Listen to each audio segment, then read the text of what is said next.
ओम श्री गुरवे नमः। ओम शांति शांति शांति। अज्ञानतिमिरान्धस्य ज्ञानाञ्जनशलाकया चक्षुरुन्मीलितं येन तस्मै श्री गुरवे नमः। ओम शांति शांति शांति। प्रणाम भगवान।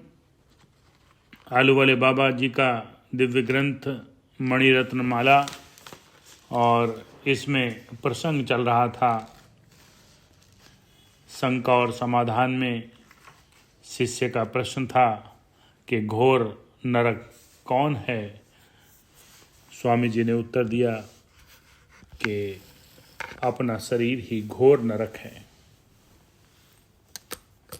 जिसके लिए बताया कि शरीर में रक्त, मांस, मज्जा, स्नायु, हड्डी, विष्ठा, मूत्र, वीर्य जैसे अपवित्र पदार्थ सब भरे हुए हैं। इस ऐसे शरीर में कोई मोह को प्राप्त हो तो ये मूर्खता की ही बात है। अब आगे एक दृष्टांत से समझा रहे हैं। कोई एक मनुष्य एक साधु के पास आया करता था। एक समय वस्तुओं के गुण दोष के ऊपर बातचीत चल रही थी। वह मनुष्य अच्छी और बुरी दोनों प्रकार की वस्तुओं को मानता था। वह ज्ञानी तो नहीं, परंतु कुछ शुद्ध था। उसके समझाने के लिए साधु ने कहा, हम लोग एकांत वाले हैं, विशेष घूमते नहीं हैं। हम जंगल का बास ही पसंद करते हैं। शहर के अनेक पदार्थ हमने देखे नहीं हैं। तू तो शहर में रहता है। मेरा एक काम कल करके लाना। जो वस्तु तुझको खराब से खराब मालूम हो, उसको थोड़ी सी लेता आना। साधु किस कारण खराब से खराब वस्तु मांगता है, वह मनुष्य उसका कारण समझ न सका। परंतु दूसरे दिन भोजन करके साधु की मंगाई हुई वस्तु लेने निकला। मार्ग में विचरने लगा। बुरी वस्तुएं बहुत हैं, परंतु सबसे बुरी वस्तु हो वही मुझे लेना चाहिए। मार्ग में उसे बहुत से कंकर मिले। संयोगवश जूते का एक तला टूटा। उसमें होकर कंकर की नोक उसके पैर में लग गई। वह खड़ा होकर देखने लगा कि यह क्या लगा है। देखने से मालूम हुआ कि कंकर लगा है। कंकर को 2-4 गाली देकर कहने लगा, ए दुष्ट, तू लोगों को बिना कारण सताता है। तेरा जन्म होना व्यर्थ है। ऐसा कहता हुआ आगे चला तो तेल के भीतर कंकड़ इस प्रकार बोलता सा भास हुआ कि हे मनुष्य, तू मुझे दोष मत दे। मैं बहुत ही मूल्यवान हूँ। मेरी जाति में से ही कोई हीरा, पन्ना, माणिक आदि उत्पन्न होते हैं, जो मनुष्य की समृद्धि कहलाते हैं। मैं इतने उच्च कुल का नहीं हूँ, तो भी मकान बनाने के काम में आता हूँ। कोई पक्षी अथवा बंदर दुख दे तब तू मुझे उठाकर दिखलाता है अथवा मारता है। मैं तेरे पैर में लगा, यह बिन कारण नहीं है। तेरा जूता टूटा है, तू उसे सिलवाने और दूसरा पहन ले, यह कहने को मैं तेरे पैर में लगा था। यदि तू मेरा कहना न मानेगा तो कोई कांटा अथवा कांच तेरे पैर में लगकर लोह निकाल देगा। बोल, अब मैं बुरा कैसे हूँ? उस पुरुष को अपना वचन झूठा मालूम हुआ। वह आगे चल दिया।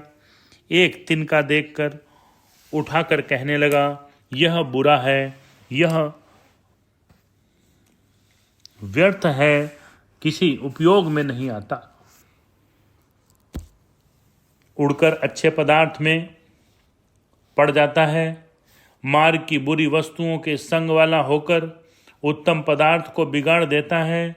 साधु के पास इसे ले जाना चाहिए। इसी समय उसके मन में तिनका ऐसा कहता हुआ मालूम हुआ कि हे मनुष्य, तू मुझे दोष क्यों देता है?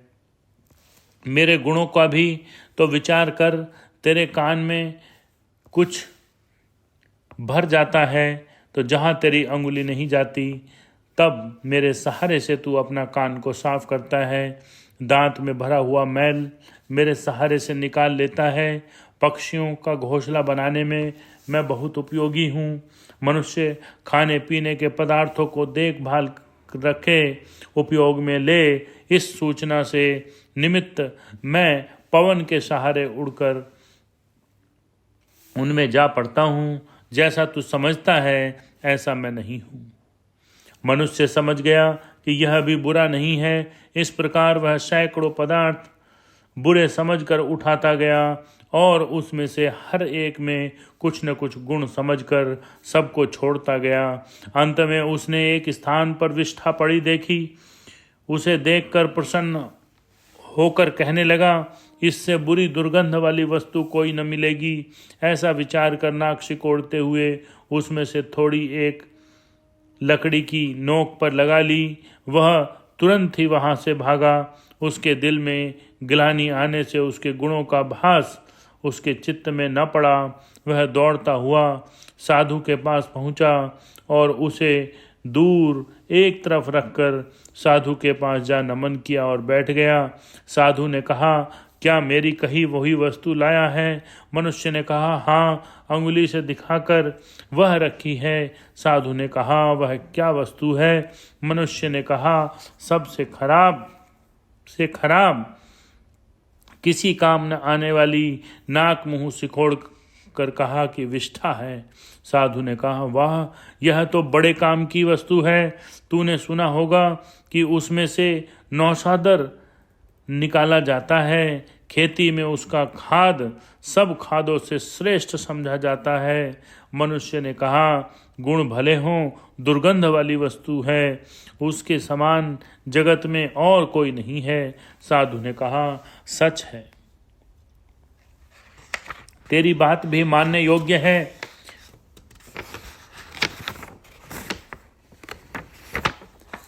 उपयोग में नहीं आता।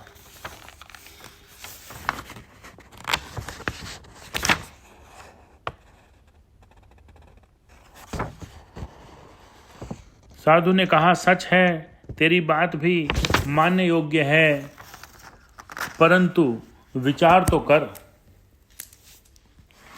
कि उसमें दुर्गंध की उत्पत्ति तुझसे हुई है। परंतु विचार तो कर कि उसमें दुर्गंध की उत्पत्ति तुझसे ही हुई है। मनुष्य ने कहा, मुझसे उसकी उत्पत्ति किस प्रकार हुई है? मैं तो उसे मार्ग से उठाकर लाया हूँ। साधु ने कहा, मनुष्य उत्तम उत्तम भोजन बनाता है, पवित्र करता है, केसर कस्तूरी आदि की सुगंध से सुगंधित करता है। ऐसे मिष्ठान पदार्थ का जब इस शरीर से संयोग होता है, तब वह एक दिन के संग से विष्ठा बन जाता है। जिसमें से विष्ठा बनी है, क्या वह वस्तु बुरी से बुरी न थी? एक समय एक मनुष्य ने विष्ठा से कहा कि तू दुर्गंध वाली वस्तु है। तब वह कहने लगी, महाशय, इसमें मेरा दोष कुछ नहीं है, मैं तो उत्तम पदार्थ थी, आपके संग ने मेरी यह दुर्दशा की है। पंचामृत रूप में आपके भोजन करने से मैं यह विष्ठा बनी हूँ। विचार कीजिए कि जब आपका शरीर मुझे नरक बनाता है, तो क्या आपका शरीर नरक का भंडार रूप नहीं है? विष्ठा को विष्ठा कहने से किसी को दुख मालूम नहीं होता, क्योंकि उसको विष्ठा जानते हैं, परंतु शरीर को विष्ठा नरक कहने से चौंक जाते हैं। क्योंकि देह को तो केसर और कस्तूरी के समान मान रखा है, अन्न को अन्न की देह है, अन्न की देह है, अन्न का ही विष्ठा है। जो मनुष्य देह के साथ एक भाव रखे हुए है,